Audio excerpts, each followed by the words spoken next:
Aesthetic में और dermatologist वाली जो साइड है उन दोनों में क्या डिफरेंस है? एस्थेटिक्स जो है वो डर्मेटोलॉजी का ही एक सब पार्ट कह लें। स्किन के, बालों के या बॉडी के डिफरेंट प्रोसीजर्स करते हैं, लेकिन ये मोस्टली जो है वो ब्यूटी रिलेटेड हो। डर्मेटोलॉजी है उसमें ज़्यादातर डिजीजेज आ जाती हैं। एक्ने वाले जो बेचारे लोग होते हैं ये क्यों ज़्यादा होते हैं? हार्मोनल चेंजेस आ रहे होते हैं टीनेजर्स। फॉलिक एसिड इनटेक करने की कोई टाइमिंग्स होती हैं? इसको हमेशा ड्यूरिंग ब्रेकफास्ट लें। आधा नाश्ता कर लिया, विटामिन डी लिया, फिर आधा नाश्ता कर लिया। ठीक है, बहुत सारे लोग कहते हैं, डॉक्टर्स कह देते हैं जी दूध में डाल लें, पानी में डाल लें। भाई वो पहले ही इतना सा होता है और बाकी जो है वो ग्लास में लग जाता है। सनस्क्रीन के बारे में हमारे यहाँ बहुत बड़ी वो गलती क्या है? सन ब्लॉक का जो SPF है ये अकॉर्डिंग टू एक्सपोजर लेना चाहिए। जिनका एक्सपोजर ये LED लाइट्स स्क्रीन्स के साथ ज़्यादा है, मोर देन 50 SPF लेना चाहिए। LED लाइट सबसे ज़्यादा डैमेज करती है स्किन को। आके गुलाब है उसमें फटकड़ी का जो पाउडर है वो मिक्स करके आप आफ्टर फेस वॉश आप स्प्रे कर लें बस। लोग जो PRP की तरफ आते हैं, डिफरेंट सेशंस लेते हैं, hair PRP, face PRP, face पे वो स्पॉट्स रह जाते हैं। लो क्वालिटी का वो यूज़ किया गया। कुछ स्टीराइडल चीज़ें ऐड कर देते हैं कि इंस्टेंट ग्लो आ जाएगा, पेशेंट बड़ा खुश हो जाएगा। अस्सलाम वालेकुम, आप देख रहे हैं सुकून डिजिटल और मैं हूं आपकी होस्ट महरीन इफ्तिखार। नाजरीन, आज का जो टॉपिक है ना वो मैं कहती हूँ टीनेजर हो, चाहे वो मर्द हो, चाहे वो औरत हो, चाहे वो किसी भी एज में कोई भी बंदा, औरत, बच्ची, बच्चा कुछ भी हो, उन सब के लिए ये एपिसोड जो है वो बहुत ही ज़्यादा प्रोडक्टिव होने वाला है। और ये उन सब लोगों के लिए, आप लोगों के माइंड में जो जो सारी चीज़ें वो सारी क्लियर होंगी। रीज़न आज क्या है और इन सब की इसके पीछे क्या क्या रीजंस होती हैं वो भी आज हम सारे डिस्कस करेंगे। हमारा टॉपिक है आज का, स्किन स्पेशलिस्ट जो हैं वो हमारे साथ आज मौजूद हैं और वो एस्थेटिक एक्सपर्ट भी हैं। नाम है उनका डॉक्टर सादिया। अस्सलाम वालेकुम डॉक्टर सादिया। वालेकुम अस्सलाम, मैं बिल्कुल ठीक हूँ। अच्छा सादिया, सबसे पहले तो आप ये बताएं कि स्टैटिक वाली साइड पे अगर जाएं, स्टैटिक में और डर्मेटोलॉजिस्ट वाली जो साइड है उन दोनों में क्या डिफरेंस है? एस्थेटिक्स जो है वो डर्मेटोलॉजी का ही एक सब पार्ट कह लें। ठीक है, इसमें भी हम स्किन के, बालों के या बॉडी के डिफरेंट प्रोसीजर्स करते हैं, लेकिन ये मोस्टली जो है वो ब्यूटी रिलेटेड होते हैं। अच्छा। और डर्मेटोलॉजी है उसमें ज़्यादातर डिजीजेज आ जाती हैं। ओके। अच्छा, ये अब आप लोगों को पता चल गया कि स्टैटिक वाली साइड पे आप किन लोगों ने जाना है और डर्मेटोलॉजी वाली साइड पे किन लोगों ने जाना है, ये अब आप लोगों ने क्लियर कर दिया। यानी कि अगर आपको कोई स्किन डिजीज़ है ना, तो वो कोई अच्छा एस्थेटिशियन जो है शायद उसको उतना अच्छा ट्रीट ना कर सके, लेकिन अगर आपको कोई एस्थेटिक इशू है तो वो आपको एक अच्छा एस्थेटिशियन ही सही गाइड करेगा देगा। और उसको चीज़ से हाँ, और मतलब एस्थेटिशियन के लिए मैं ये कहती हूँ, किसी ने कहा था बल्कि एक कॉन्फ्रेंस में ही कि there are so many scientist here but I need only artist here. Obviously आपकी पूरी ग्रूमिंग आपकी चेंज हो जाती है एक सेटिक अच्छे। अच्छा, मैटर भी करता है कि अच्छे सेटिक के पास जाएं। ये जो दूसरे वाले सीन हो जाते हैं ना, वो वाला बड़ा ऑफ सीन हो जाता है। अच्छा, आजकल जो स्किन को लेके सबसे पहले बात की जाए, टीनेजर्स से लेके या ओवरऑल भी थ्रू आउट द लाइफ भी उसका इम्पैक्ट रखता है। ये जो दाने होते हैं, like pimples in other words, उसमें और जो एक्ने वाले जो बेचारे लोग होते हैं वो थ्रू आउट द लाइफ इस चीज़ को बेयर कर रहे होते हैं। फिर उसके बाद ब्लैक हेड्स वाले, ओपन पोर्स वाले जो केसेस होते हैं, इनको ये क्यों ज़्यादा होते हैं? क्या इनकी बॉडी उस तरह से रिफ्लेक्ट करती है, इनका फूड नहीं ठीक होता, इनकी डाइट नहीं ठीक होती है, या इनके हार्मोनल चेंजेस हो रहे होते हैं? एक तो हार्मोनल चेंजेस आ रहे होते हैं टीनेजर्स में जो होता है, ठीक है, लेकिन हमारे यहाँ क्या सुपरफिशली ट्रीटमेंट दे दी जाती है और उसको एवेलुएट नहीं किया जाता। बच्चियों में तो आजकल मैं तकरीबन हर पॉडकास्ट में, हर जगह पेशेंट्स में, रूटीन में देख रही हूँ कि पॉलीसिस्टिक ओवेरियन डिजीज़, जिसे आम ज़बान में पानी वाली थैलियाँ कहा जाता है। हालांकि बहुत सारी बच्चियों को जब पूछा जाता है तो कहते हैं साइकिल हमारा बिल्कुल नॉर्मल है। ठीक है, लेकिन हमें रूल आउट ज़रूर कर लेना चाहिए कि वो किसी किस्म के हार्मोनल इम्बैलेंस का शिकार तो नहीं। तो उस पे चेहरे पे बाल ज़्यादा आ जाते हैं, एक्नी ज़्यादा हो जाता है। तो हमेशा एक अच्छे डॉक्टर के पास जाएं ताकि वो आपकी डिजीज़ को रूल आउट, कॉज को रूल आउट करे, और फिर जब कॉज ट्रीट होती है फिर बाकी सारी चीज़ें ऑटोमेटिकली ट्रीट हो जाती हैं। ये जो मेरा भी एक मसला है और बाकी सब लड़कियों का एक मसला होगा, सारी खवातीन का, मर्दों का, सबका एक मसला। इवेंट आने लगा, रात को एक पिंपल पॉप अप हो गया। क्या इसके लिहाज से क्या किया जाए? यार ये होता है स्ट्रेस की वजह से। अच्छा, लेकिन हम बड़े एक्साइटेड होते हैं। हाँ, एक्साइटेड होते हैं ना, तो फिर भी कॉर्टिसोल लेवल हाई होता है। जब भी हाँ। कॉर्टिसोल लेवल हाई होगा, that is a stress hormone, तो आप हाइपर एक्टिव होते हो। अच्छा। तो इस चीज़ को अब तो बहुत सारी ऐसी ऑइंटमेंट्स भी आ गए जो ऑन द हाँ। स्पॉट ठीक हो जाता है। और ये ओपन पोर्स के हवाले से आप बताएं कि ये क्या होते हैं?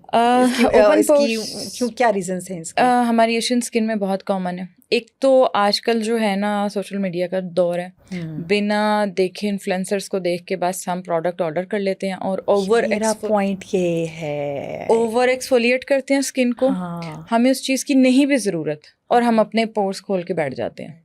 ठीक है, फॉर एग्जांपल हम क्लिनजिंग तो करते हैं, हाँ। टोनर यूज़ नहीं करते। पोर ओपन तो कर लिए क्लिनजिंग करके, बंद किसने करने हैं? क्लींजिंग करके भी, स्क्रबिंग करके हाँ, भी। Over scrubbing. हम कहते हैं हार्ड से हार्ड स्क्रब हो, ठीक है। टू बी ऑनेस्ट, बहुत सारे लोकली बन रहे हैं, रेत भी मिक्स कर देते हैं। Hi. What we are doing with ourselves. तो जिस चीज़ की ज़रूरत नहीं है, प्लीज़ इन्फ्लुएंसर्स के पीछे लग के वो ना। वो तो पेड़ वाला सीन आ जाता है। ये आपने मेरा पॉइंट जो है ना, ये हमेशा मैं अपनी वीडियोस में भी अक्सर ये चीज़ कहती हूँ।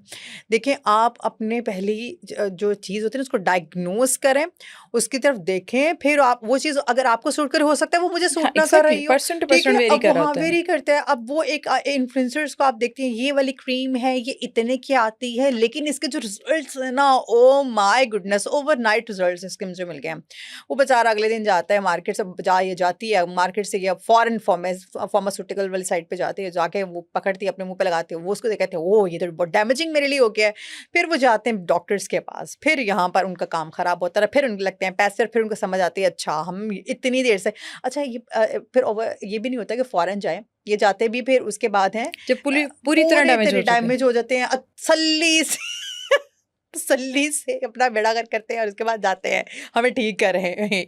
अच्छा, पाकिस्तानियों में, सॉरी लड़कियों में, या पाकिस्तान की बात नहीं करूँगी, वैसे भी लड़कियों में पिगमेंटेशन का बहुत ज़्यादा मसला आ जाता है, मेलास्मा का बहुत ज़्यादा, अनइवन टोन स्किन है जो बहुत ज़्यादा बहुत बड़ा मसला बना है। इसके क्या रीजंस हैं?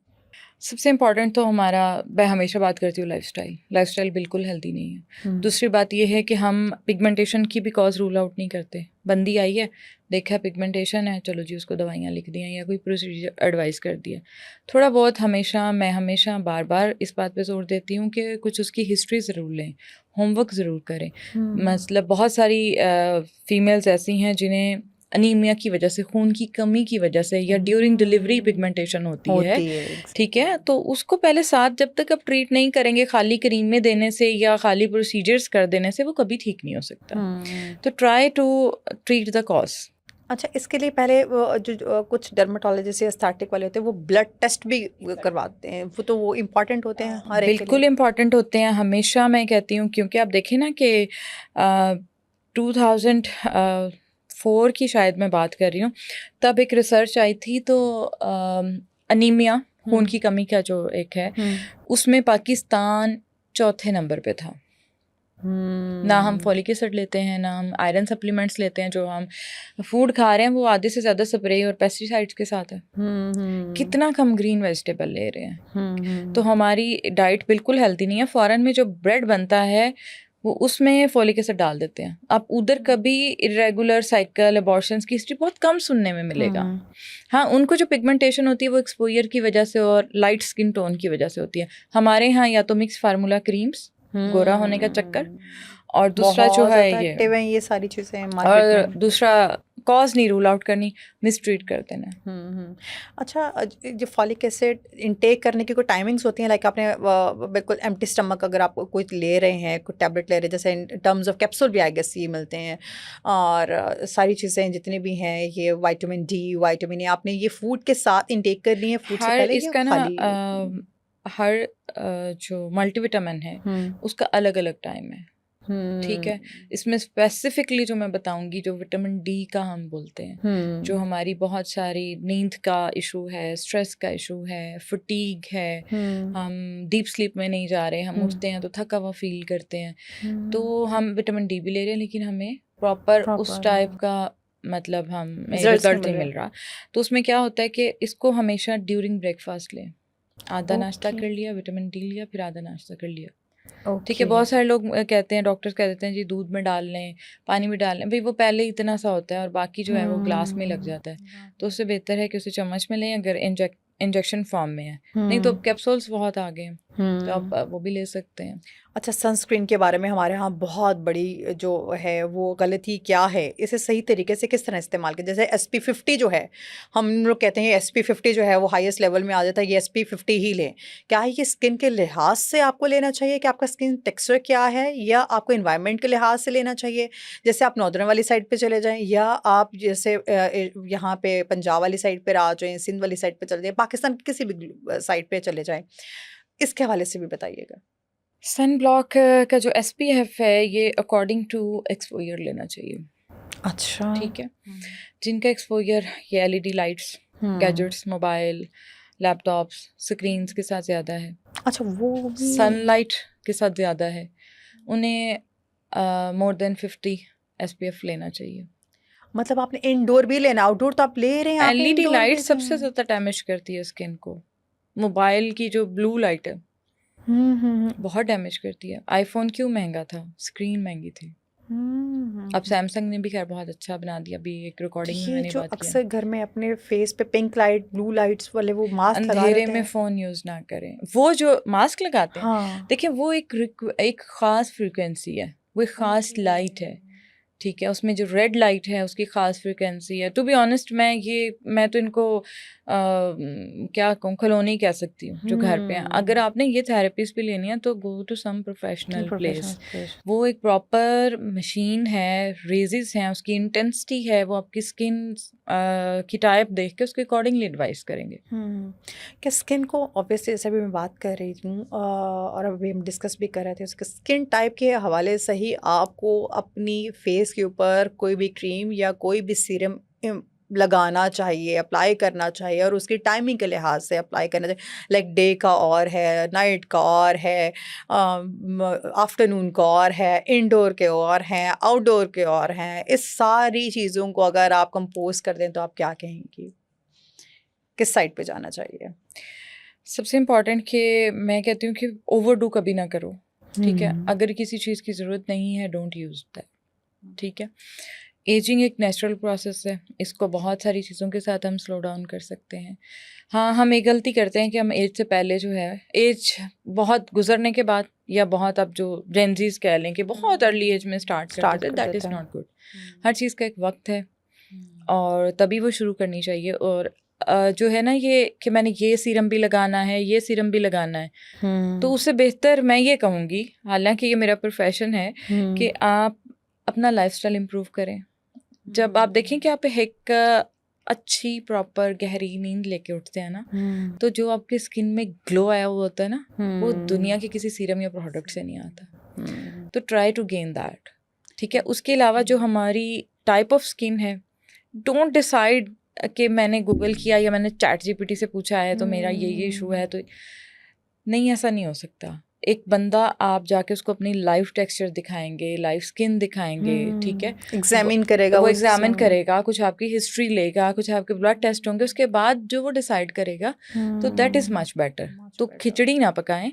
और दूसरी बात ये है कि मैं जिस चीज़ पे बिलीव करती हूँ कि ठीक है, AM PM रूटीन बहुत अच्छी बात है, लेकिन कभी कभी स्किन फास्टिंग भी करनी चाहिए। लाइक रात को कुछ भी नहीं लगाया, सिंपली फेस वॉश किया अच्छी तरह, क्लीन करके, फेस वॉश करके, और उसे नेचुरली रहने दें, आज़ाद छोड़ दें।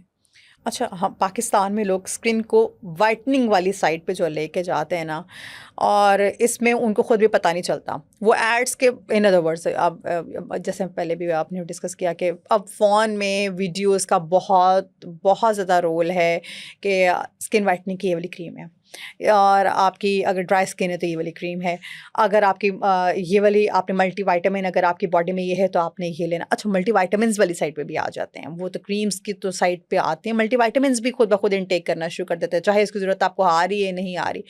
इस जो माइंड सेट है, इसको कैसे चेंज किया जा सकता है? यार, ये तो वही बात है कि ये हम सोशल मीडिया ने क्रिएट किया, और इसी के थ्रू शायद हम इन्हें एजुकेट कर सकते हैं। ये पेशेंट एजुकेशन पे ना हम काम ही नहीं करते हैं। सबसे इम्पॉर्टेंट बात ये है। आप लाइक विटामिन डी, बहुत सारे लोग, नो डाउट कि हम एशियंस का विटामिन डी कम होता है, जो अब तो मैं ये कहती हूँ कि जैसे यूएई मिडल ईस्ट है, उनके लोगों का भी काम है, क्योंकि वो भी सारा दिन एसी में धूप, अब मैं जा ही नहीं सकते बेचारे, धूप बहुत तेज़ है। अगर हम यूरोप वाली साइड पे चले जाते तो वहाँ सन है ही नहीं, ठीक है। तो विटामिन डी का बेसिक सोर्स और सबसे बेहतरीन सोर्स तो सूरज है, सनलाइट है, ठीक है।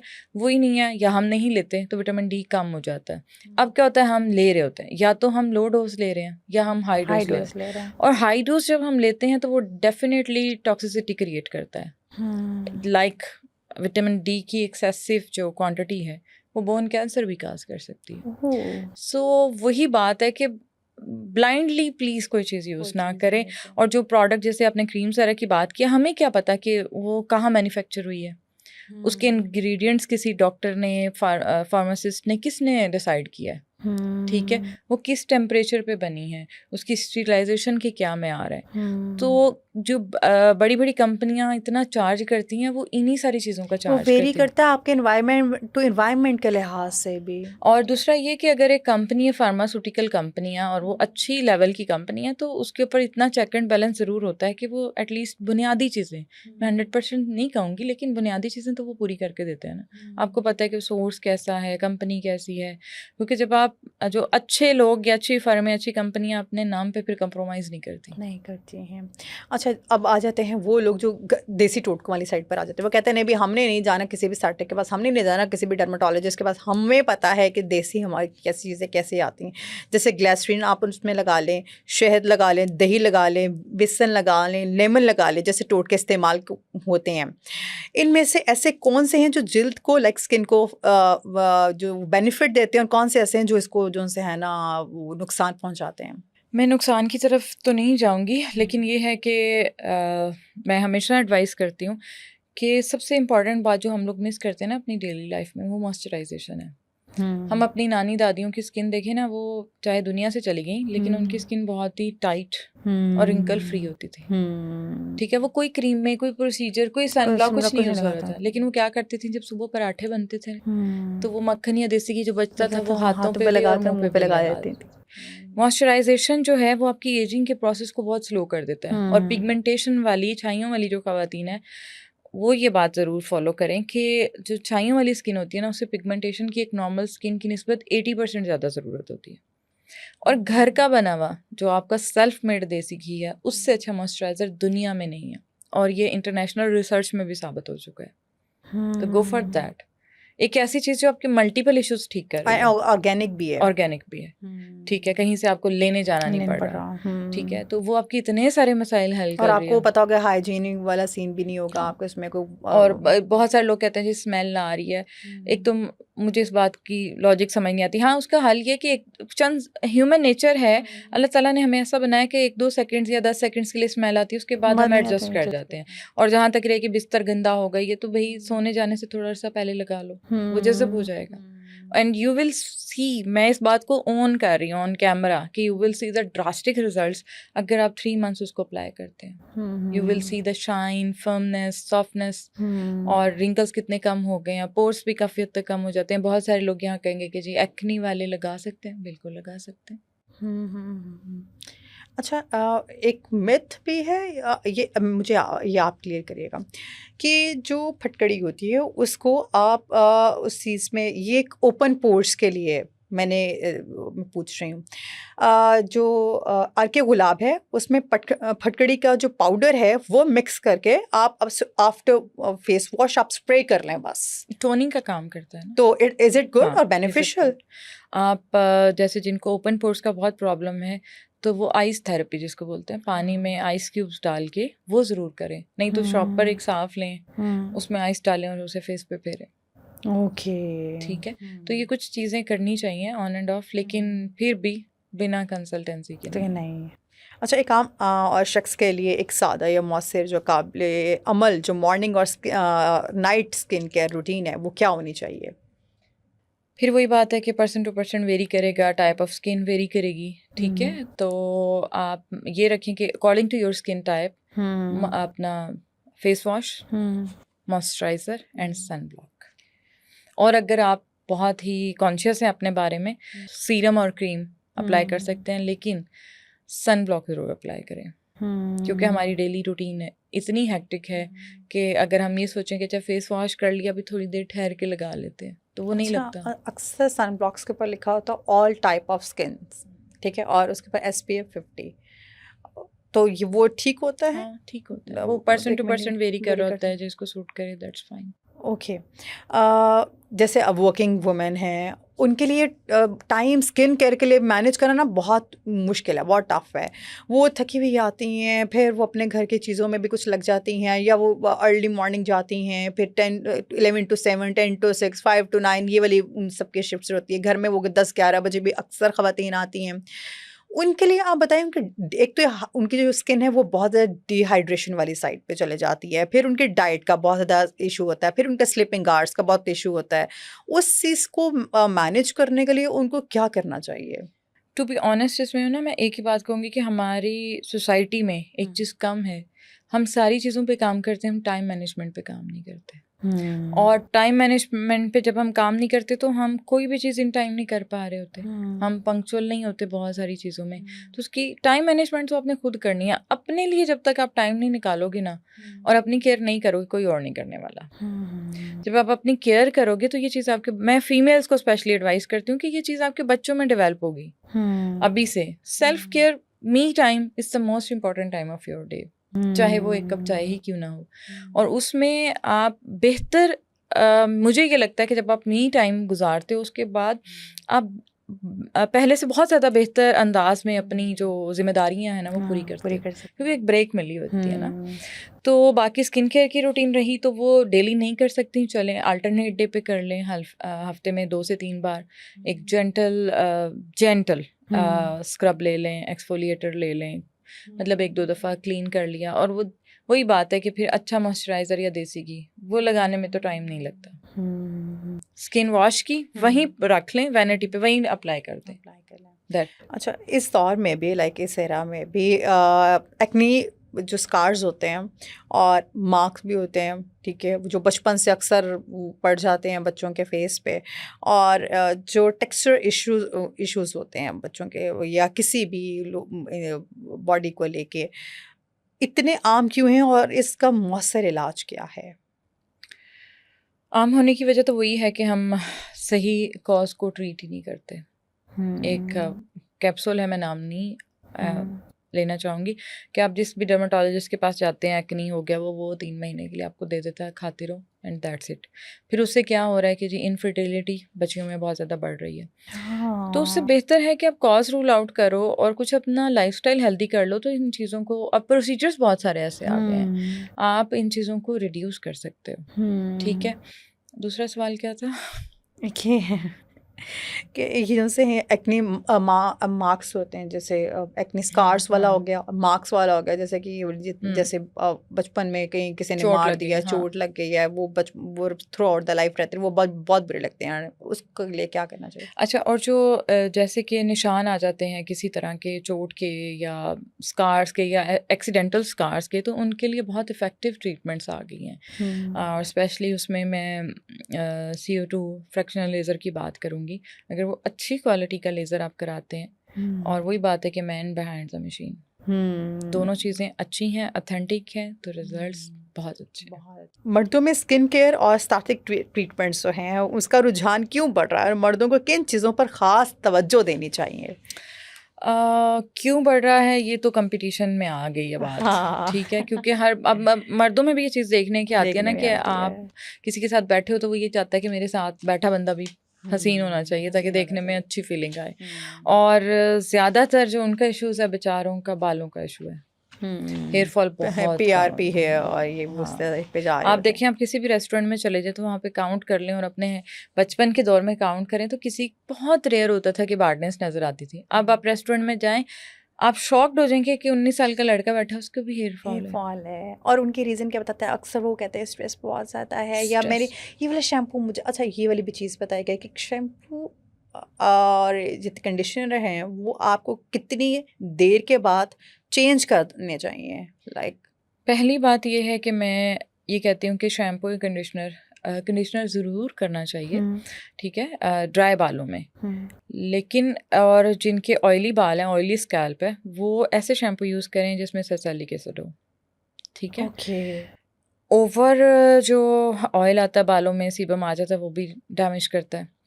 ओवर ड्राई जो होते हैं वो भी डैमेज करते हैं। हाँ, हम ये करते हैं कि डेली हम शैम्पू लगाते हैं बालों को, मेल स्पेशली, क्योंकि डेली शावर ले रहे हैं, डेली शैम्पू कर रहे हैं। तो उसमें मैं हमेशा एडवाइस करती हूँ कि try to have some good kind of baby body wash, बिल्कुल केमिकल फ्री है, ठीक है, अच्छी क्वालिटी के। अच्छा, उसके बाद जो अगर आपने शैम्पू भी करना है तो हम क्या करते हैं, हाथ पे डाला बालों में लेगा नहीं, एक बाउल लें, उसमें थोड़ा सा शैम्पू ऐड करें, उसमें पानी ऐड करें, उसको डाइल्यूट कर लें एंड देन अप्लाई, और फिर आप उसका रिजल्ट देखें, बहुत चेंज इट्स आएगा for female as well. As well. Okay. और वो ख़वातीन जिनके बाल बहुत ही हेल्दी हैं, वो इस प्रोसीजर को कैसे, like with the same way same और पे कर सकती हैं। मैं हमेशा कहती हूँ कि शैम्पू को पहले डाइल्यूट करें और उसके बाद आप उसको अप्लाई करें, and apply with gentle massage. हम हर टाइम, मैं अपनी बात करती हूँ कि बहुत जल्दी में होते हैं, बस फटाफट निकले। तो ये चीज़ को थोड़ा सा, हमें बाल जो है बड़े नाजुक होते हैं और ये ब्यूटी बहुत ज़्यादा कंसर्न है इससे, वो भी केयर डिमांड करते हैं कि हर भाई चीज़ केयर डिमांड हाँ, करती केयर है। डिमांड।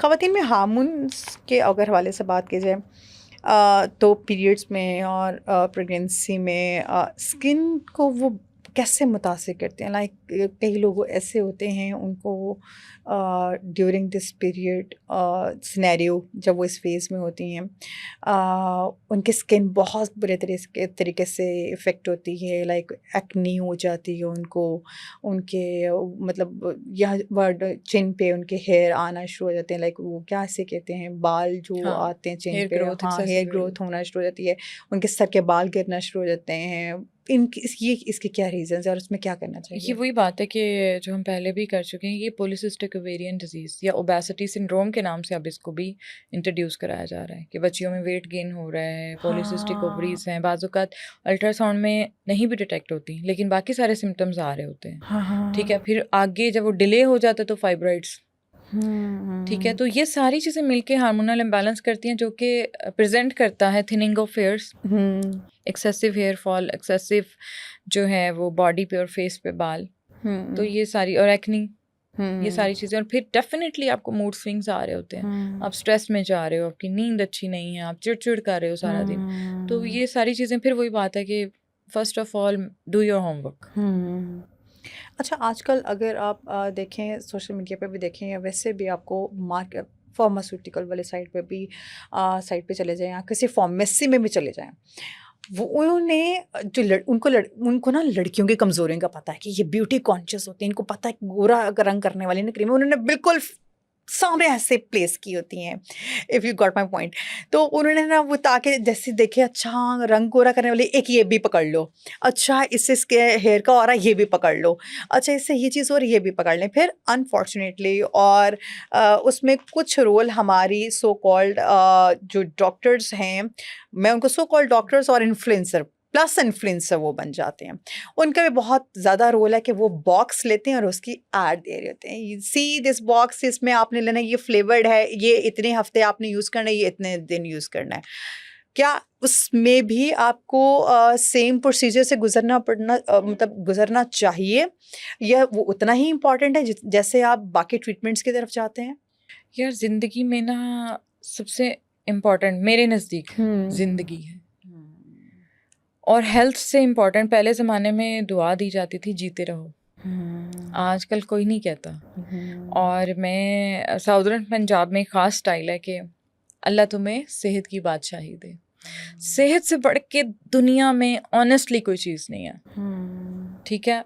एक दफ़ा इसमें मैं एक वाक़या भी कोट कर देती हूँ, जो कहीं लिखा है, मुझे ऑथेंटिक हवाला तो याद नहीं है, कि हज़रत मूसा ने अल्लाह ने अल्लाह से पूछा कि अगर मैं अल्लाह बन जाऊँ और तुम मूसा बनो तो क्या मांगोगे, तो अल्लाह ने कहा था सेहत। तो सेहत is should be your priority. पैसे आ जाएंगे, टाइम निकल आएगा, बच्चे बड़े हो जाए, आप मर भी जाते हैं, दुनिया फिर भी चलती है, ठीक है। तो अपनी सेहत को फोकस करें। तो इसलिए ब्लाइंडली प्लीज़ प्लीज़ प्लीज़ ना कोई चीज़ अप्लाई करें, ना कोई चीज़ खाएं, to have your consultation with good doctor. बहुत सारे वो कहते हैं ना हीरे गलियों में पड़े हैं, ठीक है, तो तलाश करें किसी ऐसे बंदे की जिसका पैशन हो, जो काम करना चाहता हो, जो सर्व करना चाहता हो। और वो कभी आपको एडवाइस अगर इस तरह की देता है और होमवर्क, तो मत सोचें कि यार उसे लैब में फ़ायदा हो रहा है ये वो। अभी कुछ लोग हैं जो आपके लिए काम कर रहे हैं, अपने पैशन के लिए काम करेंगे कि ही और she should look like this. तो सेहत सबसे इम्पॉर्टेंट है।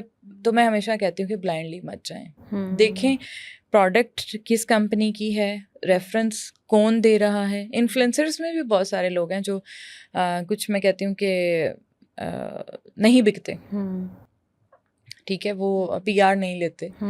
तो आप देख सकते हैं ये सारी चीज़ें, फिर आप डिसाइड करें। अच्छा, ग्लूटाथायोन का लेके और उसके बाद अब आ जाते हैं उससे नेक्स्ट स्टेप वाली साइड पर आ जाएंगे ना, तो वो ये बात कह देंगे कि आप ना ये वाला आप जाते एक चीज़ के लिए करवा के आप 10 चीज़ें आते हैं जो शायद आपकी पता नहीं नीड होती हैं या नहीं होती हैं, या इन अदर वे कि वो जो डॉक्टर्स होते हैं वो आपकी पॉकेट में से ऑब्वियस सी बात है कि उन्होंने वहाँ से अर्न करना है, इट्स देयर ड्यूटी।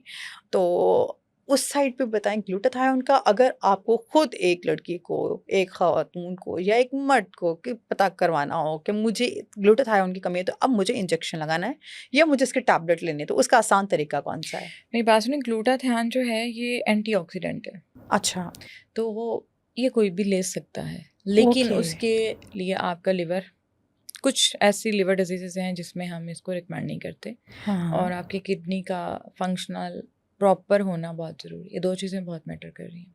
मतलब इसके लिए जब आप ग्लूटाथायोन की आप कोई भी प्रोडक्ट देते हैं या उसको ड्रिप्स वगैरह लगाते हैं तो पहले आप टेस्ट करवाते हैं।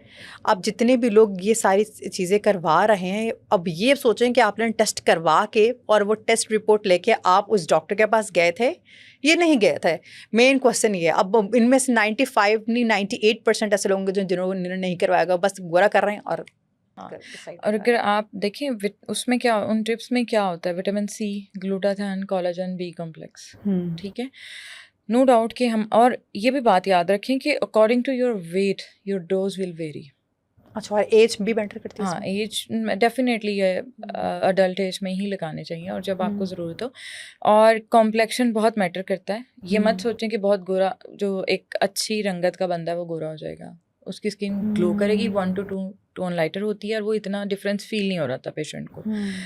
जो जितना काला होता है उतना उस पर रिजल्ट अच्छा लग रहा होता, मतलब वाजे होता है। तो हमें अक्सर मिसाल सुनेंगे फलाना बहुत काला था वो बड़ा गोरा हो गया, क्योंकि वो टारगेट ही मेलानिन को कर रही है। अगर आपके ये दोनों ऑर्गन्स अच्छी तरह काम कर रहे हैं, आपके टेस्ट नॉर्मल हैं, तो you should have glutathione.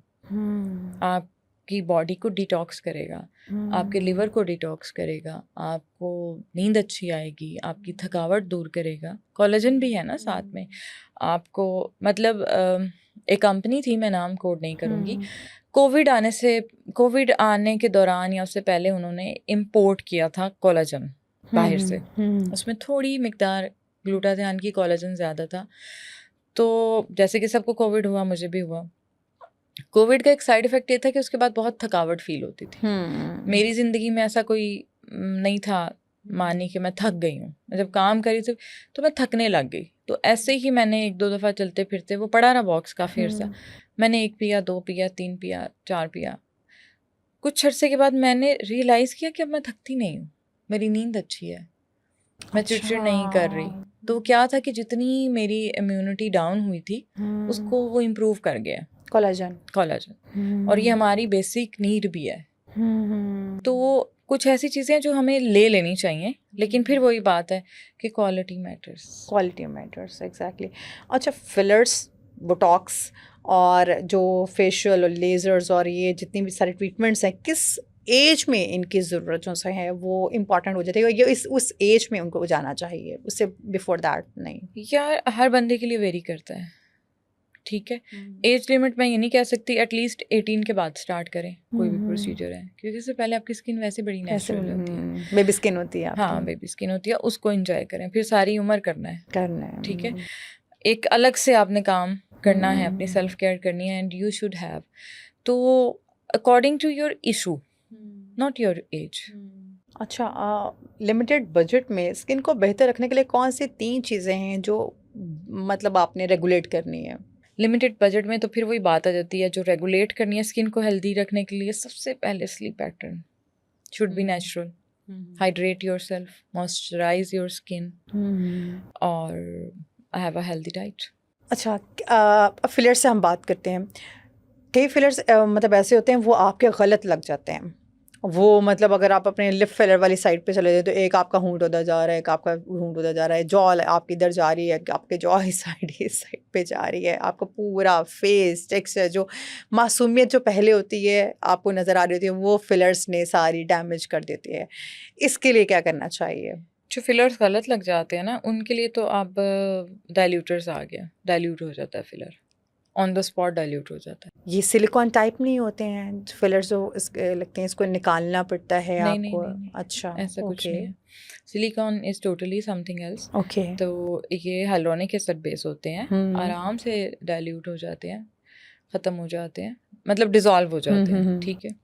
Botox का अभी तक कोई हल नहीं आया, अगर वो गलत लग जाए तो डेफिनेटली चीज़ें ख़राब होती हैं। और ये फिलर्स के जो होते हैं ये कितनी देर तक आपको मतलब टू रहते बी हैं? ऑनेस्ट, जो लिप फिलर बहुत अच्छी क्वालिटी का है वो 12 to 18 मंथ गुजारेगा, लेकिन depend upon your hydration level. अगर आप हाइड्रेशन अच्छी रखते हैं आपका फिलर ज़्यादा चल जाएगा, चाहे वो चीक का हो, नेज़ोलेबियल फोल्ड हो, लिप हो, नोज़ का हो, अंडर आई हो, व्हाटएवर। अच्छा, लोग जो पीआरपी की तरफ आते हैं डिफरेंट सेशंस लेते हैं, हेयर पीआरपी, फेस पीआरपी के बाद उनके साथ होता ही है कि उनके फेस पे वो स्पॉट्स रह जाते हैं। जैसे निडलिंग, आपके फेस ऑब्वियसली वो निडलिंग होती है तो उनके स्पॉट्स रह जाते हैं। उसके लिए क्या करना चाहिए? क्या वो अच्छे तरीके से उसको लिफ्ट नहीं किया गया आपके फेस को, या पीआरपी नहीं की गई, या लो क्वालिटी का वो यूज़ किया गया, और वो उसको कैसे वो डायग्नोस करेगा कोई भी? स्पॉट्स, किस तरह के स्पॉट्स की बात लाइक करें? स्किन डैमेजिंग वाले स्पॉट्स होते हैं पिगमेंटेशन वाला पेशेंट या नॉर्मल स्किन वाला? नॉर्मल स्किन वाला भी अगर पेशेंट हो तो उसके लिए भी आफ्टर सम टाइम या after procedure? After some time उनको पता चला कि यार उनके चेहरे पे पहले बाल नहीं होते थे इतने, लेकिन after the procedure like after 2 month उनके फेस पे बाल भी आना शुरू हो गए हैं। तो होता ही है कि जब हम low quality, definitely quality matters, जो हम बार बार कह रहे हैं कि लो क्वालिटी सीरम यूज़ करते हैं, या कुछ लोग, ये भी बहुत बुरी बात है, मैल प्रैक्टिस करते हैं कि कुछ स्टीराइडल चीज़ें ऐड कर देते हैं कि इंस्टेंट ग्लो आ जाएगा, पेशेंट बड़ा खुश हो जाएगा, तो वो हेयर ग्रोथ इम्प्रूव हो जाती है और स्किन डैमेज भी होती है। दूसरी बात, पीआरपी करते हैं, इट्स वेरी नेचुरल प्रोसीजर और ये इसके रिज़ल्ट्स बहुत अच्छे हैं अगर आप ऑथेंटिक जगह से कराएं, आपको पता हो आपके फेस पे कौन सा सीरम लग रहा है। और दूसरी बात, जो माइक्रो नीडलिंग है वो भी पर्सन टू पर्सन और इशू टू इशू वेरी करता है, ठीक है, उसको भी देखें कि मुझे अगर पिगमेंटेशन है तो मुझे किस तरह की नीडल से माइक्रो नीडलिंग होनी है, डीप होनी है, लाइट होनी है, स्कार्स वाले का क्या है, एक्नी वाले का क्या है। तो ये सारी ही चीज़ें मैटर कर रही होती हैं पेशेंट के साथ। अगर आपको इन सारी चीज़ों का अच्छा नॉलेज है तो कभी आपका पेशेंट ख़राब नहीं होता। अच्छा, एक्सोसोम को लेके आजकल बहुत हाइप है। एक्सोसोम में टाइप्स होती हैं, कौन सी वाली सबसे बेस्ट टाइप है? डिपेंड करता है, हर बंदे की चॉइस अलग है। एक्सोसोम्स का जो ओरिजिन है वो प्लांट भी है, एनिमल भी है और ह्यूमन भी है, ठीक है। अब हर बंदे की चॉइस होती है, तो रिज़ल्ट्स जो हैं वो वही बात है कि अच्छी क्वालिटी का प्लांट से निकला हुआ भी लगाएंगे तो वो भी बहुत अच्छा रिजल्ट देता है। तो हाउ वुड वी नो कि एक आम आदमी को कैसे पता लगेगा कि एनिमल से निकला हुआ है या प्लांट से निकला हुआ है? डॉक्टर को पता होता है जब आप जा रहे हैं। वही बात है कि अगर आप डॉक्टर के पास जा रहे हैं तो पैनाडोल खा रहे हैं तो उससे लिखवाएं कि आपकी मेडिकल हिस्ट्री है। बहुत सारे लोग रिपोर्ट्स पिछली फेंक देते हैं, भाई फ़ोन में एक पिक्चर ले लो, इट्स योर मेडिकल हिस्ट्री। तो आपको पता होना, ऑथेंटिक डॉक्टर जो है ना वो कभी भी बिना दिखाए आपको नहीं लगाएगा। और जो लेज़र वाले लोग हैं, कितने ट्रीटमेंट्स उनको मैक्सिमम लेने चाहिए? फेस ट्रीटमेंट की तरफ आएँ कि मैक्सिमम इतने आपको लाइक 2 लेने चाहिए, 3 लेने चाहिए, ये depend obviously depend upon the skin texture as well, और वहाँ की ग्रो स्किन जो हेयर हैं या उसकी ग्रोथ के हवाले से भी होता है। अगर 10 लेने हैं, 6 लेने हैं, वैसे तो मैक्सिमम 6 ही कर देते हैं। लेकिन उसके बाद उनको एलर्जी हो जाती है, रीजंस क्या होती हैं? देखिए, लेज़र हेयर रिमूवल की 2 कॉम्प्लिकेशंस बहुत कॉमन है। एक बर्न, लेज़र बर्न, ठीक है। दूसरा ये कि एक्नी हो जाना लेज़र के बाद। तो उसके लिए बहुत सारी क्रीम्स मार्केट में अवेलेबल हैं, जो वही बात है कि अगर आप डॉक्टर के पास जाएंगे तो ही और she will definitely recommend that, ठीक है। वो क्रीम लगाएं और वो on the spot he apply करा दी जाती है ताकि कोई भी इस तरह का रिएक्शन ना आए, ठीक है। और दूसरा ये कि जो वही मेल प्रैक्टिस कर रहे हैं लोग या क्वैक्स कह लें, तो वो उनको खुद नहीं पता कि यार पेशेंट को लेज़र करने से पहले उसको मॉइस्चराइज कराना है 2-4 दिन। अगर आप कंसल्टेशन कर रहे हैं and she believes in you, patient आपको ट्रस्ट कर गया, और थोड़ा सा तवक्कल भी रखें कि आप तक आपके पास ही आएगा जो आपका नसीब है, तो उसे भेजें, उसे कहीं भी मॉइस्चराइज करके आओ। नहीं तो एटलीस्ट अपने पास बैठा लें, अच्छा सा मॉइस्चराइज़र लगवाएं ताकि उसकी स्किन मॉइस्चराइज हो जाए। जब मॉइस्चराइज होगी तो बर्न नहीं होगा, ठीक है। और एंटीबायोटिक क्रीम अप्लाई करा दें प्रोसीजर के बाद, तो एक्नी भी नहीं होगा। तो ये और दूसरी बात, एक पेशेंट को लेज़र किया, मैंने नहीं देखा कॉन्सेप्ट कि आप स्टरीलाइज कर रहे हो। एक अल्कोहल स्वैब ही है ना, स्टरीलाइज करें। और ये हमारे यहाँ एक बहुत, स्टरीलाइजेशन इज़ अ बिग इशू। कई लोग होते हैं, उनकी अगर आइज़ की बात करें बहुत सेंसिटिव होती हैं, उनकी पफ़ी आइज़ होती हैं, और उनको डॉक्टर ये बात कहते हैं हमारे पास आए, हम इसको स्टेरॉइड के थ्रू, आइज़ में स्टेरॉइड के थ्रू, या हम इसमें को फिलर के थ्रू आपकी आइज़ को नॉर्मल कर देंगे। ऑल्दो अगर उनकी थोड़ा सा हिस्ट्री देखें तो वो जेनेटिकली भी चल रही होती है। उसके लिए क्या आप रिकमेंड करती हैं? ये वैसे मैंने आज पहली बार सुना है, सीरियसली? स्टेरॉइड के। हाँ, अगर वो जो फिलर्स वगैरह लगाते हैं या वो सारी फिलर्स चीज़ें इज करते हैं, something else, steroid is something else definitely, लेकिन वो उनको कहते हैं पफ़ी आइज़ उनकी बहुत ज़्यादा होती पफी हैं। आइज के लिए तो कोई चीज़ इंजेक्ट करने की ऐसा ज़रूरत नहीं होती। वो तो आप मतलब बेस्ट 2 हाल है कि एक तो हाइफो से चला जाता है, कम हो जाता है, ठीक है। दूसरा सर्जिकली प्लास्टिक सर्जन के पास जाएं, वो निकाल देते हैं यहाँ से एक्स्ट्रा फैट और पता भी नहीं चलता। वो जेनेटिकली लेकिन चल रहा होता है, कोई इशू नहीं है। और ये जो फाइन लाइंस उनका कई लोग होते हैं, उसकी क्या रीजंस होती हैं? क्या उनको फिलर्स करवाने चाहिए या इसके फिलर्स के अलावा भी कोई और फाइन रीजन? लाइंस की रीज़न वही है, मॉइस्चराइज नहीं करते हम। ओके, डेली मॉइस्चराइजर डेली उसको। मॉइस्चराइज करना चाहिए। कोरियन स्किन को अब लेके बहुत हाई बनी है, कोरियन ड्रामास के पीछे और लड़कों के पीछे तो हमारी लड़कियां पागल दीवानी, ये वो सब कुछ, और हमें जी कोरियन स्किन चाहिए, ग्लास स्किन चाहिए। क्या पाकिस्तान, हम एशियंस हैं, ठीक है, हर एक मुल्क का, हर एक रीजन का अपने स्किन टेक्सचर, उसकी पहचान होती है। अगर आप ये कहेंगे मुझे कोरियन स्किन चाहिए, तो वो कितनी देर तक इफेक्टिव होती है? पहली बात ये कि इस कॉन्सेप्ट को हमें क्लियर करना चाहिए, जो मार्केटिंग की वजह से हो रही है कि बहुत सारे फेशियल्स बहुत सिंपल फेशियल्स हैं, अच्छी क्वालिटी में किया जाए तो नो डाउट कि स्किन ग्लॉसी लगती है, लेकिन जैसे कोरियन ग्लास फेशियल बहुत कॉमन मार्केटिंग की गई, ठीक है। हाइड्रा को एक्वा फेशियल के साथ, कार्बन पील जो इसके लिए ब्लैक हेड्स, वाइट हेड्स और ओपन पोर्स के लिए किए जाते हैं, उसे बेबी डॉल और हॉलीवुड पील और पता नहीं क्या क्या, ये मार्केटिंग एथिक्स हैं बेसिकली। तो आप केयर करें, आपकी स्किन हेल्दी लगेगी तो वो ग्लोइंग लगेगी, ठीक है। और ये बात आपकी बिल्कुल ठीक है। आप एशियन पाकिस्तानियों की क्या बात करते हैं, आप इंडियन एक्ट्रेसेस की देखें, आजकल सोशल मीडिया पे बहुत सारी पिक्स पड़ी हैं विदाउट मेकअप, उनके भी ओपन पोर्स हैं, क्योंकि हम लोगों का टेक्सचर एक ही है ना, एक ही है। तो हम कैसे कंपेयर कर सकते हैं वहाँ के साथ? ना हमारा फूड वैसा है, ना हमारा लाइफस्टाइल वैसा है। और दूसरी बात है कि मतलब प्लेस भी तो हम एशिया में रहते हैं, वो और जगह रहते हैं। अब हमारा टेक्सचर और एक फूड इनटेक, डाइट, और एक जो है यूरोपियन बंदे का स्किन टेक्सचर, आप बस खाल उधड़वा लें तो शायद कुछ हो जाए, और तो कोई तरीका नहीं है। Your skin should look like healthy, moisturiser, hydrated and smooth. ये ब्यूटी है, ये ब्यूटी है। और वो जो स्कारलेस और वो सारी चीज़ें आ जाती हैं कोरियन स्किन की तरफ, इतने प्रोडक्ट्स हैं कि लोग इतने फेक बल्कि मार्केट मैनेज हो गए हैं कि लोग उनको कोरियन का बस देखते हैं, चाहे कोरियन है पकड़ो इसको रात को या दिन को लगाओ, हम लोग तो भाई बिल्कुल कोरियन जैसे हो जाएंगे, बल्कि हम उनको कंपटीशन देने पर आ जाते हैं कि तुम लोग कुछ नहीं हो, हम लोग सब कुछ हैं। नो डाउट कि जब हम कॉन्फ्रेंसेस में जाते हैं तो वहाँ कोरिया से कंपनियाँ भी आई होती हैं, लोग भी आए होते हैं, उनकी स्किन बहुत अच्छी है, हाँ, ठीक है। और उनकी प्रोडक्ट्स को बेसिकली क्यों मार्केट किया जाता है ज़्यादा, कि वो क्वालिटी के साथ इकोनॉमिकल हैं एज़ कम्पेयर टू अमेरिका और यूके और यूरोप। बस ये इशू है, अब उसको हम किसी तरह भी यूज़ कर लें इस टेक्स्ट को।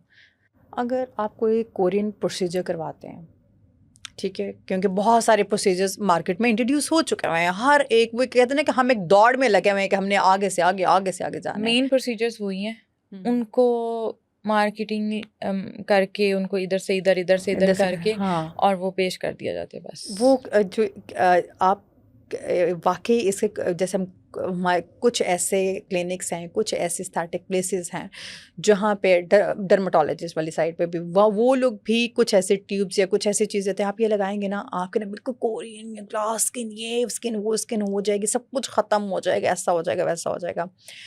क्या अगर आप वो प्रोसीजर कराएं, वो कितनी देर तक स्टे करते हैं आपकी लाइफ में? ऑब्वियस सी बात है, थ्रू आउट तो होते नहीं है, थ्रू आउट द लाइफ वाली चीज़ कोई इस दुनिया में नहीं है। आपकी जो अपीयरेंस है ना, जो नेचुरल अपीयरेंस है, वो अपनी जगह पे स्टे है, क्योंकि आपके जीन्स में वो है, वो चीज़ वो आपके जीन्स तो नहीं बदल सकती हैं। कौन सा ऐसा प्रोसीजर है जो लॉन्ग लास्टिंग होता है? जो मेरा पर्सनल एक्सपीरियंस है, मैं यूज़ कर रही हूँ CO2 फ्रैक्शनल लेज़र बेसिलास कंपनी है। उसकी जो वो क्या करता है कि आपकी स्किन को समझ लें कि थोड़ा डीप लेयर तक जाके उसमें कोलेजन प्रोडक्शन इम्प्रूव करता है, उसे फास्ट कर देता है। उसके रिजल्ट्स जो मुझे मिले हैं बहुत अच्छे मिले हैं, बहुत लॉन्ग लास्टिंग मिले हैं। अच्छा, ठीक है। अब पर्सन टू पर्सन चीज़ें वेरी कर रही होती हैं, लेकिन ये वो चीज़ है जो इससे मेरा हर पेशेंट सेटिस्फाइड है। अब बहुत मार्केट में बहुत सारे लोग CO2 कर रहे हैं, लेकिन रिजल्ट्स वो नहीं हैं, क्योंकि हमारे यहाँ, इसमें मैं डॉक्टर्स का कसूर भी नहीं कहूँगी, बहुत माजरत के साथ सारे वेंडर्स का भी नहीं कहूँगी, कि मशीन बनवाई, मतलब हम कहते हैं चाइना से मशीन आ गई, ठीक है। अब उन चाइनीज़ को सपना नहीं आ रहा कि हमें किस क्वालिटी की चाहिए, हमें खुद बाहर से ब्रांड का डब्बा चाहिए, अंदर से घटिया मशीन चाहिए। लेकिन यहाँ हमने बंदे को यही कहना है कि ये मशीन तो इम्पोर्टेड है और ये बड़ी अच्छी को फलानी कंपनी की है, डब्बे सारे चाइना में बन रहे हैं। ये मेरा मैं बहुत करीब से सारी चीज़ों को जानती हूँ, तो ये चीज़ ज़रूर देखें यहाँ पे। अब हम वही बात है कि मैं टू बी ऑनेस्ट एक बात कहूँगी कि पाकिस्तान में इस टाइम जो ओरिजिनल चीज़ दे रहा है ना आपको, या सही काम कर रहा है, तो वो वली से कम नहीं है।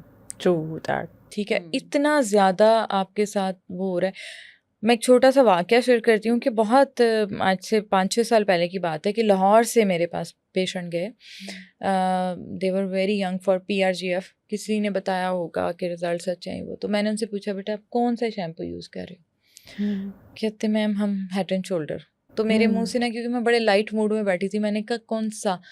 मैंने कहा आपको पता है कि सारे ये तो शालमी में भी बन रहे हैं। तो आई वॉज एक्सट्रीमली एम्बैरेस्ड कि उन्होंने मुझे कहा कि मैडम हम ही बना रहे हैं।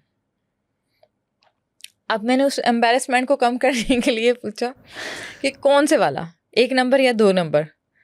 दे आस्क्ड मी आपको कौन सा चाहिए?